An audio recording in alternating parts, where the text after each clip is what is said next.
Meditations by Marcus Aurelius. Book 1. From my grandfather Verus, I learned good morals and government of my temper. From the reputation and remembrance of my father, modesty and a manly character. From my mother, piety and beneficence, and abstinence not only from evil deeds, but even from evil thoughts, and further, simplicity in my way of living, far removed from the habits of the rich. From my great-grandfather, not to have frequented public schools, and to have had good teachers at home, and to know that on such things a man should spend liberally. From my governor, to be neither of the green nor of the blue party at the games in the circus, nor a partisan either of the Parmularius or the Scutarius at the gladiators' fights. From him too I learned endurance of labor, and to want little, and to work with my own hands, and not to meddle with other people's affairs, and not to be ready to listen to slander. From Diognetus, not to busy myself about trifling things, and not to give credit to what was said by miracle workers and jugglers about incantations and the driving away of daemons and such things, and not to breed quails for fighting, nor to give myself up passionately to such things, and to endure freedom of speech, and to have become intimate with philosophy, and to have been a hearer, first of Bacchius, then of Tandasus and Marcianus, and to have written dialogues in my youth, and to have desired a plank bed and skin, and whatever else of the kind belongs to the Grecian discipline. From Rusticus I received the impression that my character required improvement and discipline, and from him I learned not to be led astray to sophistic emulation, nor to writing on speculative matters, nor to delivering little hortatory orations, nor to showing myself off as a man who practices much discipline or does benevolent acts in order to make a display, and to abstain from rhetoric and poetry and fine writing, and not to walk about in the house in my outdoor dress, nor to do other things of the kind, and to write my letters with simplicity, like the letter which Rusticus wrote from Sinuessa to my mother. And with respect to those who have offended me by words, or done me wrong, to be easily disposed to be pacified and reconciled as soon as they have shown a readiness to be reconciled, and to read carefully, and not to be satisfied with a superficial understanding of a book, nor hastily to give my assent to those who talk overmuch. And I am indebted to him for being acquainted with the discourses of Epictetus, which he communicated to me out of his own collection. From Apollonius I learned freedom of will and undeviating steadiness of purpose, and to look to nothing else, not even for a moment, except to reason, and to be always the same, in sharp pains on the occasion of a loss of the child, and in long illness, and to see clearly in a living example that the same man can be both most resolute and yielding, and not peevish in giving his instruction, and to have had before my eyes a man who clearly considered his experience and his skill in expounding philosophical principles as the smallest of his merits. And from him I learned how to receive from friends what are esteemed favors without being either humbled by them or letting them pass unnoticed. From Sextus, a benevolent disposition and the example of a family governed in a fatherly manner, and the idea of living conformably to nature, and gravity without affectation, and to look carefully after the interests of friends, and to tolerate ignorant persons and those who form opinions without consideration. He had the power of readily accommodating himself to all, so that intercourse with him was more agreeable than any flattery. And at the same time he was most highly venerated by those who associated with him, and he had the faculty of both discovering and ordering in an intelligent and methodical way the principles necessary for life, and he never showed anger or any other passion, but was entirely free from passion, and also most affectionate. He could express approbation without noisy display, and he possessed much knowledge without ostentation. From Alexander the grammarian, to refrain from fault-finding, and not in a reproachful way to chide those who uttered any barbarous or solecistic or strange-sounding expressions, but dexterously to introduce the very expression which ought to have been used, and in the way of answer or giving confirmation, or joining in an inquiry about the thing itself, not about the word, or by some other fit suggestion. From Fronto I learned to observe what envy and duplicity and hypocrisy are in a tyrant, and that generally those among us who are called patricians are rather deficient in paternal affection. From Alexander the Platonic,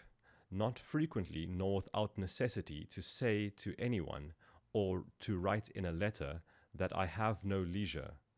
nor continually to excuse the neglect of duties required by our relation to those with whom we live, by alleging urgent occupations. From Catullus, not to be indifferent when a friend finds fault, even if he should find fault without reason, but to try to restore him to his usual disposition, and to be ready to speak well of teachers, as it is reported of Domitius and Athenodotus, and to love my children truly. From my brother Severus, to love my kin and to love the truth, and to love justice, and through him I learned to know Thracia, Helvidius, Cato, Dion, Brutus. And from him I received the idea of a polity in which there is the same law for all,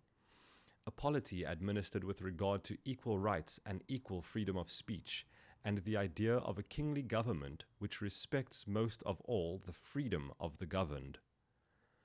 I learned from him also consistency and undeviating steadiness in my regard for philosophy, and a disposition to do good, and to give to others readily, and to cherish good hopes, and to believe that I am loved by my friends. And in him I observed no concealment of his opinions with respect to those whom he condemned, and that his friends had no need to conjecture what he wished or did not wish, but it was quite plain. From Maximus I learned self-government, and not to be led aside by anything, and cheerfulness in all circumstances, as well as in illness, and a just admixture in the moral character of sweetness and dignity, and to do what was set before me without complaining. I observed that everybody believed that he thought as he spoke, and that in all that he did he never had any bad intention. And he never showed amazement and surprise, and was never in a hurry, and never put off doing a thing, nor was perplexed or dejected, nor did he ever laugh to disguise his vexation, nor, on the other hand, was he ever passionate or suspicious. He was accustomed to do acts of beneficence, and was ready to forgive, and was free from all falsehood. And he presented the appearance of a man who could not be diverted from right, rather than of a man who had been improved. I observed, too, that no man could ever think that he was despised by Maximus, or ever venture to think himself a better man. He had also the art of being humorous in an agreeable way.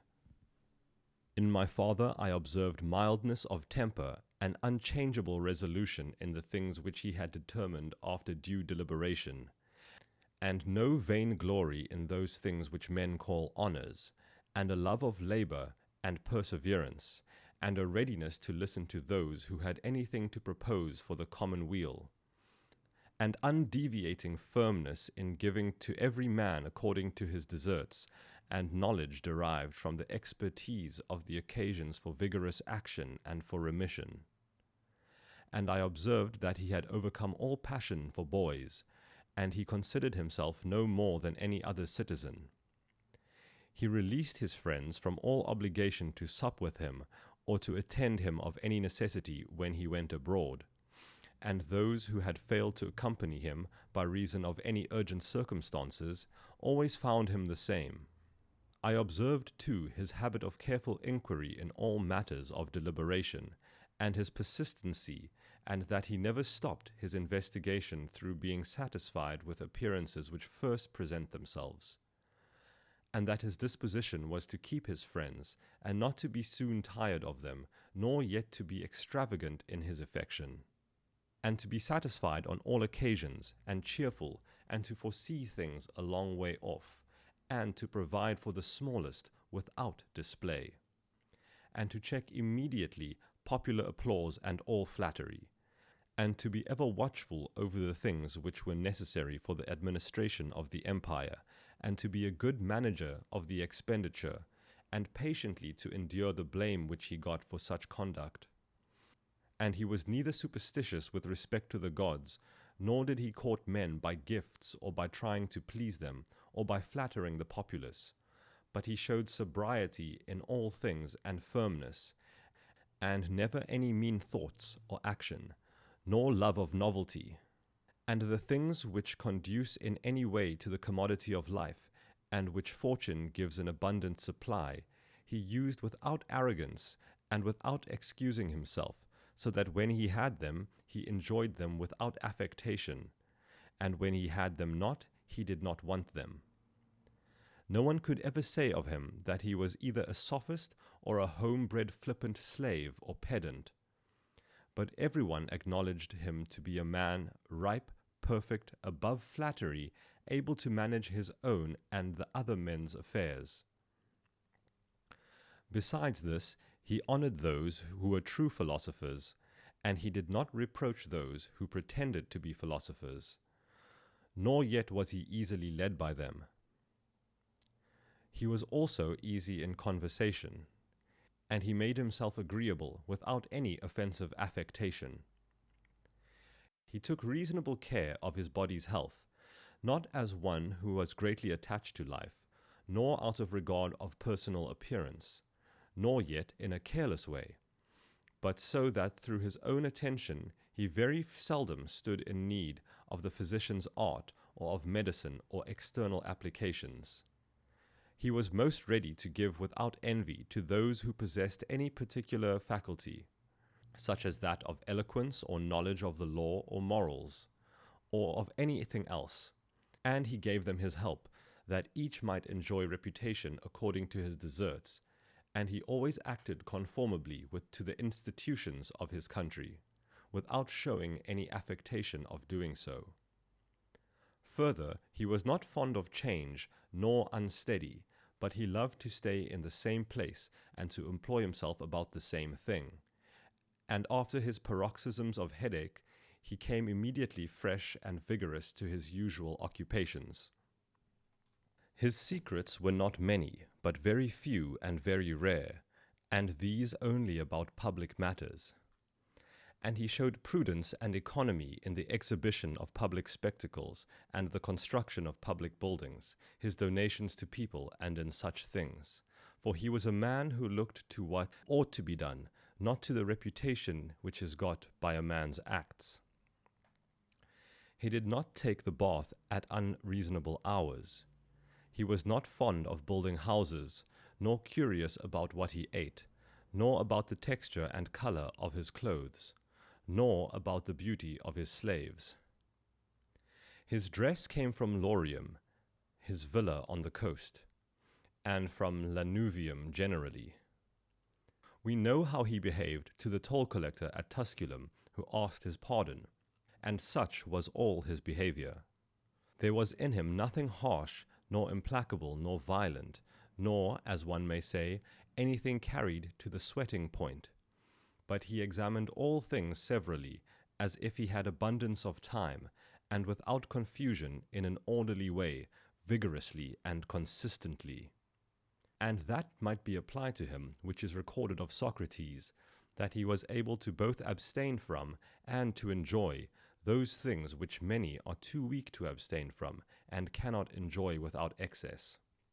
But to be strong enough to both bear the one and to be sober in the other is the mark of a man who has a perfect and invincible soul, such as he showed in the illness of Maximus. To the gods I am indebted for having good grandfathers, good parents, a good sister, good teachers, good associates, good kinsmen and friends, nearly everything good. Further, I owe it to the gods that I was not hurried into any offence against any of them, though I had a disposition which, if opportunity had offered, might have led me to do something of this kind. But through their favour, there never was such concurrence of circumstances as to put me into trial. Further, I am thankful to the gods that I was not longer brought up with my grandfather's concubine, and that I preserved the flower of my youth, and that I did not make proof of my virility before the proper season, but even deferred the time. That I was subjected to a ruler and a father who was able to take away all pride from me, and to bring me to the knowledge that it is possible for a man to live in a palace without wanting either guards or embroidered dresses, or torches and statues and such like show,